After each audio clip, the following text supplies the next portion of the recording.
Forse pensavano di aver trovato casa nella casa dei Padovani, sì, perché questo sciame d'api si trovava proprio su un vaso nell'iconica scalinata di Palazzo Moroni, la sede comunale di Padova. Dopo un primo momento di stupore, lo sciame è stato delimitato ed è stato contattato un apicoltore per rimuoverle e posizionarle in un luogo più idoneo.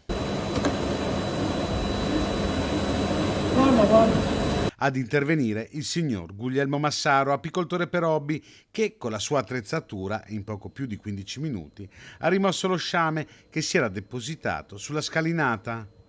Dalla fine di aprile ai primi di giugno è normale, le api sciamino seguendo le proprie nuove regine, soprattutto se lo sciame è un po' affollato. In questo caso particolare le regine erano due. La più anziana ha accompagnato lo sciame sulla scalinata, mentre la più giovane ha volato alto fino al tetto, dove non rappresenta un pericolo per le persone. Lo sciame quindi sarà rimosso nelle prossime ore con un'autoscala.